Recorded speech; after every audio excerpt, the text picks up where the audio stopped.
నమస్తే, welcome to our channel. నేను సిరి. జగన్మోహన్ రెడ్డి గారు అయితే మైండ్ గేమ్స్ ని చాలా నమ్ముతూ ఉంటారు.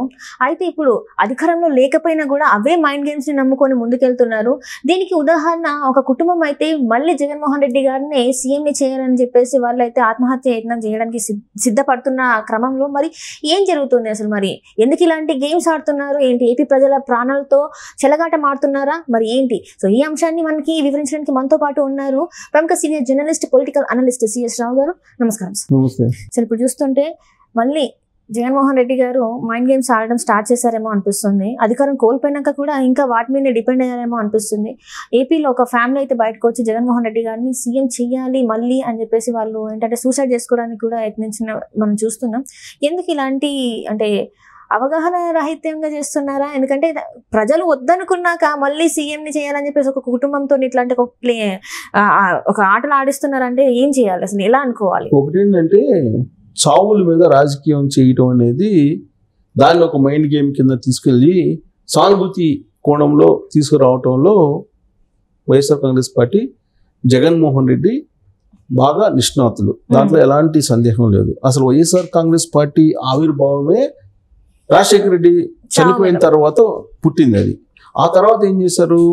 రాజశేఖర రెడ్డి మరణం తట్టుకోలేక అనేక మంది చనిపోయారు, గుండె పగిలి అని చెప్పి ఒక ప్రచారాన్ని పెద్ద ఎత్తున చేసి సాధారణ మరణాలను కూడా ఆ జాబితాలో వేసేసారనేది అనేక మంది ఆ రోజున కాంగ్రెస్ పార్టీలో ఉన్నటువంటి వాళ్ళే చెప్పినటువంటి మాట.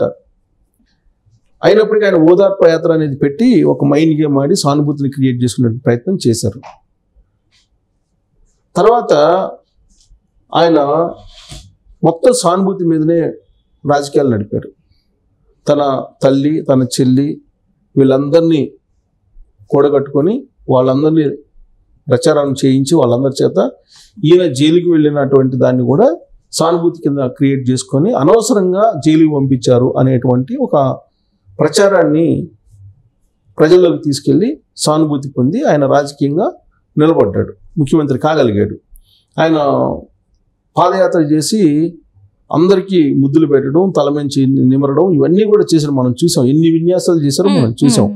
ఆయన చేయనటువంటి విన్యాసమే లేదు సానుభూతి కోసం. ఎట్టకేలకు 2019లో ఆయన గెలిచాడు. గెలిచిన తర్వాత ఏం చేశాడో మనం చూసాం. ఏం చేశాడో దాని ఫలితం ఏ విధంగా ఉందో మనం 2024 వచ్చేటప్పుడు చూసాం. ఆయన్ని 11 స్థానాలకు పరిమితం చేశారు. అంటే ఆల్మోస్ట్ ఆయన్ని ఒక రకంగా చెప్పాలంటే చేతుకురించుకున్నారు ఆయన్ని. ఆయన మీద జనం తిరగబడ్డారు అనేది ఆ రిజల్ట్ యొక్క అర్థం. కానీ ఆయన ఏమన్నాడు నాకు అసలు ఏం అర్థం కావట్లేదు. అవాతాతలకి ఇచ్చినటువంటి డబ్బులు ఏమైపోయాయో, వాళ్ళ ప్రేమ ఏమైపోయిందో, అక్క చెల్లెలకి ఇచ్చిన డబ్బులు ఏమైపోయినాయో, వాళ్ళ అనురాగం ఏమైపోయిందో నాకే అనుమానాలు ఉన్నాయి.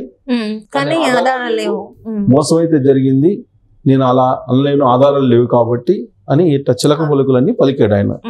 అసలు ఎందుకు ఓడిపోయాడో అర్థం కావనేటువంటి పరిస్థితి అని చెప్పి ఆయన చెప్తున్నాడు. అంటే ప్రజల్ని కించపరచడే కదా, కించపరచడే కదా అది. ప్రజలకు ఇంత 11 స్థానాలు పరిమితం చేసినప్పటికీ నేను ఇచ్చినటువంటి డబ్బులు తీసుకొని నన్ను మోసం చేశారు అని చెప్పి ఆయన చెబుతున్నాడు. ఆయన డబ్బులు అవి, ఆయన సొంత డబ్బులా? ఆయన ఆస్తులు ఏమన్నా అమ్మి ప్రజలకు ఏమన్నా పంచాడా? ఇవాళకు కూడా ఆయన ఒక్క పైసా కూడా ప్రజలకి పంచలేదు. ఆయన సొంత డబ్బు ఆయనే ఇంకా కొన్ని వేల కోట్ల రూపాయలు సంపాదించుకున్నారు ప్రజలను ఉపయోగించుకొని. ఇది వాస్తవం, ఇది సత్యం. కానీ ఆయన ఏమంటాడు? నేను ఇచ్చిన డబ్బులు తీసుకొని నాకు మోసం చేశారు అనేటువంటి యాంగిల్లో ఆయన మాట్లాడుతున్నారంటే ప్రజల్ని మరింత కించపరచడం. ఆయన ఎందుకు ఓడించారో తెలియదు అని చెప్తున్నారు. ఆయన ఓడించడానికి కారణాలు చెప్పాలంటే అనేక ఉన్నాయి. ఒకటి కాదు, రెండు కాదు, వరుసగా చెప్పుకుంటూ పోతే 2-3 రోజులు పట్టిద్ది ఆయన్ని ఓడించడానికి కారణాలు చెప్పుకుంటూ పోతే. ఆయనే చెప్పాడు కదా, మద్య నిషేధం చేయకపోతే నాకు ఓటేయద్దని ఆయనే చెప్పాడు కదా. మరి అదే అన్నారు ప్రజలు. అంతకన్నా ఏముంటుంది ఆధారం? ఎందుకు ఓడించారు అనే దానికి అంతకన్నా ఏమైనా ఉంటుందా?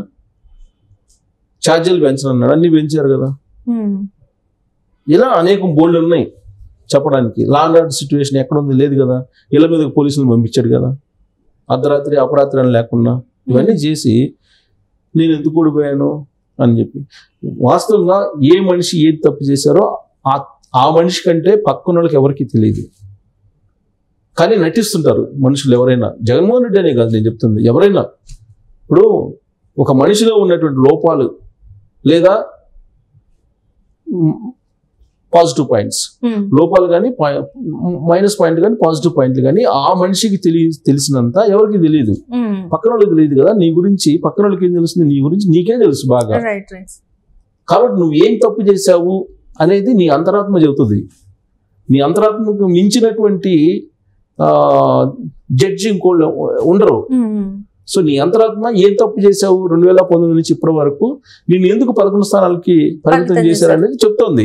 దాన్ని దాచిపెట్టి ప్రజలు మోసం చేశారని చెప్పి ప్రజల్లోకి వచ్చి నిందలేస్తూ దానిలో నుంచి ఒక సానుభూతిని క్రియేట్ చేసుకునే ప్రయత్నం చేస్తున్నాడు.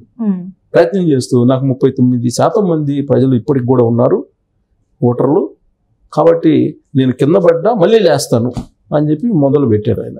సరే మంచిదే, కింద పడ్డా మళ్ళీ పైకి రావడం అనేది మంచిదే, ఎవరికైనా ఎంకరేజ్ చేస్తారు మంచి డేరింగ్ పర్సన్ అని. కానీ నువ్వు రైట్ వేలో రావాలి. అలా కాకుండా మళ్ళీ గతంలో ఏదైతే చావుల మీద సింపతి గ్రైండ్ చేసుకుని రాజకీయంగా ముఖ్యమంత్రి అయ్యారో ఇప్పుడు మళ్ళీ అదే స్టార్ట్ చేశారు. ఎలా స్టార్ట్ చేశారని అంటే, ఇప్పుడు మనం ప్రజాస్వామ్యంలో ఇచ్చినటువంటి తీర్పు శిరోధార్యంగా భావించాలి కదా, అది అందరికీ తెలిసిన విషయం. కానీ ఈ మధ్య కాలంలో వాళ్ళు ఏం చేస్తున్నారంటే ఇంకా చంద్రబాబు ప్రమాణ స్వీకారం కూడా రేపు చేస్తున్నారు ప్రమాణ స్వీకారం.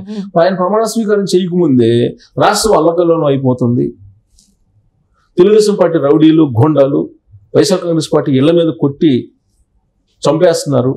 ఇలాంటివన్నీ వాళ్ళ సొంత మీడియా ఏదైతే ఉందో ఆ సొంత మీడియా కూలి మీడియా రోత మీడియా 3 ఉన్నాయి. రోత మీడియా కూలి మీడియా సొంత మీడియా ఏదో ఉంది, రాధాకృష్ణ గారు చెప్తుంటారు. సో ఆ మీడియాలో 80% మీడియా ఆయన చేతుల్లోనే ఉంది కదా, వాళ్ళ ద్వారా ప్రచారం చేపిస్తున్నారు. కానీ ఇప్పటి వరకు ఒక కేసు అయినా నమోదైందా, ఎవరినైనా చంపినట్టు ఉందా? కాకపోతే పేరు నాని అలాగే కొడాలి నాని ఇళ్ల మీదకి వెళ్ళి వాళ్ళు ఏదో కోడిగుడ్లు ఇసిరేశారు అని చెప్పి, అది కూడా ఆ ఇల్లు ఎక్కడో ఉంది, వీళ్ళు ఎక్కడో కోడిగుడ్లు ఇసారు, ఆడ పోలీసులు తీసుకెళ్లారు వాళ్ళని, ఎవరికి దెబ్బలు తగలలేదు. కానీ వైఎస్ఆర్ కాంగ్రెస్ పార్టీ వాళ్ళు ఈ గిరీష్ చౌదరి ఒక అతన్ని హత్య చేశారు, నిన్న హత్య చేశారు. ఇన్ని చేస్తూ కూడా తెలుగుదేశం పార్టీ మీద పెట్టి సానుభూతి పొందాలనేటువంటి ప్రయత్నం మొదలు పెట్టారు. లాస్ట్కి ఏ స్థాయికి వెళ్ళారంటే, ఇక్కడ చూడండి, ఇక్కడ ఒక కుటుంబం జగన్మోహన్ రెడ్డి చేత ప్రమాణ స్వీకారం చేయించాలి ముఖ్యమంత్రిగా, లేదంటే మేము ఆత్మహత్య చేసుకుంటాం అని చెప్పి వాళ్ళు బయటకు వచ్చారు. తూర్పుగోదావరి జిల్లా కొప్పూరు గావన్ బ్రిడ్జి పైన ఎక్కారు వీళ్ళు, ఫ్యామిలీ మొత్తం, తల్లి పిల్లలతోటి, తల్లి కాదు భార్య పిల్లలతోటి కలిసి ఆత్మహత్య చేసుకుంటాం అని చెప్పి ఒక అతను పైకి ఎక్కాడు గావన్ బ్రిడ్జి పైన. ఈ వీడియో సోషల్ మీడియాలో హైలైట్ చేస్తుంది. ఈ వీడియోని ఎవరు తీసి ఇచ్చుంటారంటే సాక్షి మీడియా వాళ్ళు తీసుంటారు. ఎందుకంటే వాళ్ళు ఏం చేస్తున్నారు, వాళ్ళేమో తెలుగుదేశం పార్టీ వాళ్ళు ప్రొవోక్ చేస్తున్నారు. తెలుగుదేశం పార్టీ వాళ్ళు ప్రొవోక్ చేసినప్పుడు వాళ్ళ అధికారంలో ఉన్న వాళ్ళు తిరగబడతారు కదా, తిరగబడినప్పుడు వీళ్ళు వచ్చి వీడియోలు తీసేసి ఆ వీడియోని ప్రచారం చేస్తూ సానుభూతి పొందాలనే ప్రయత్నం సొంత మీడియా కూలి మీడియా రోత మీడియా తోట ప్రయత్నం చేస్తున్నారు. సో ఇక్కడ ఇది ఆశ్చర్యకరమైన విషయం. ఆయన చేత జగన్మోహన్ రెడ్డి చేత నీకు ప్రమాణ స్వీకారం చేయించాలి అని చెప్పి ఇతను డిమాండ్ చేస్తూ తన భార్య పిల్లలతోటి మొత్తం నిరసన వ్యక్తం చేసిన కార్యక్రమానికి పూనుకున్నాడు. ఇతను కొవ్వూరు, గోదావరి జిల్లా కొవ్వూరు అసెంబ్లీ ఎన్నికల్లో వైసీపీకి అధిక ఓట్లు వేసినప్పటికీ జగన్మోహన్ రెడ్డి ఎందుకు ఓడిపోయాడో విచారణ చేయాలని డిమాండ్ చేస్తున్నాడు. ఆయన డిమాండ్ చేస్తూ ఈ బ్రాహ్మణ గూడానికి చెందిన ఓ వ్యక్తి ఫ్యామిలీ తోటి అక్కడ బ్రిడ్జి పైన ఎక్కి నిరసన వ్యక్తం చేస్తున్నాడు. ఆత్మహత్య చేసుకుంటాను నేను గోదావరిలో దిగి అని చెప్పి. సో పోలీసులు ఎవరైనా వస్తే కనుక దూకేస్తానని చెప్పి చెబుతున్నాడు. ఇగో ఇతను క్లోజప్ లో చూపించచ్చు, పిల్లలతోటి, చిన్న పిల్లలతో. ఇది తీసుకొచ్చి ఏం చేస్తారు సాక్షి మీడియా వాళ్ళు ఏం చేస్తారు, వీళ్ళు సాక్షి మీడియా వాళ్ళు వచ్చి ఈ సాక్షి మీడియాలో వచ్చి దీన్ని హైలైట్ చేస్తారు. హైలైట్ చేసి చూసావా జగన్మోహన్ రెడ్డి కోసం పేదలందరూ కూడా ఎంత ప్రయత్నం చేస్తున్నారో, అంటే పేదలందరూ జగన్మోహన్ రెడ్డి పక్షాన ఉన్నారు అని చెప్పి దీని ఉదాహరణ చూపించి హడావుడి చేస్తారు.